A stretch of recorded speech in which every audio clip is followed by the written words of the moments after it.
بسم اللہ الرحمن الرحیم نحمدہ ونصلی علی رسولہ الکریم۔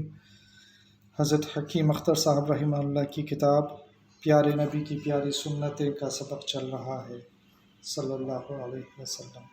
یاد رہے کہ اس کتاب کا مقصد اللہ سبحانہ و تعالیٰ کی محبت کا حصول ہے، اور خود اللہ سبحانہ و تعالیٰ نے قرآن شریف میں سورہ آل عمران کی آیت نمبر 31 میں رسول اللہ صلی اللہ علیہ وسلم کو خطاب کر کے فرمایا کہ آپ ان سے کہہ دیجئے، یعنی اپنے صحابہ سے کہہ دیجئے کہ اگر تم اللہ سے محبت کرتے ہو تو میری پیروی کرو تو اللہ تعالیٰ تم سے محبت کریں گے۔ یعنی اللہ کی محبت رسول اللہ صلی اللہ علیہ وسلم کی پیروی کے ذریعے حاصل ہو سکتی ہے۔ چنانچہ اس کتاب میں رسول اللہ صلی اللہ علیہ وسلم کی صبح سے رات تک کی سنتیں جمع کی گئی ہیں۔ اگر ہم ان سنتوں پر عمل کریں گے تو انشاءاللہ اللہ سبحانہ و تعالیٰ کی محبت، ان کی قربت ہمیں حاصل ہو جائے گی۔ آج کا سبق قرأت کی سنتیں۔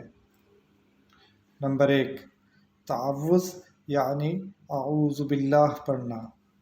نمبر 2، تسمیہ یعنی ہر رکعت کے شروع میں بسم اللہ پڑھنا۔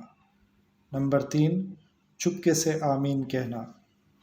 نمبر 4، فجر اور ظہر میں طوال مفصل یعنی سورہ حجرات سے سورہ بروج تک، عصر و عشاء میں اوساط مفصل یعنی سورہ بروج سے سورہ لم یکن تک، اور مغرب میں قصار مفصل یعنی سورہ لم یکن سے سورہ ناس تک کی صورتوں سے کوئی سورہ پڑھنا۔ نمبر 5، فجر کی پہلی رکعت کو طویل کرنا۔ نمبر 6، ثنا، تعوذ، تسمیہ اور آمین کو آہستہ کہنا۔ نمبر 7، فرض کی تیسری اور چوتھی رکعت میں صرف سورہ فاتحہ کا پڑھنا۔ اللہ تعالی ہمیں عمل کی توفیق عطا فرمائے۔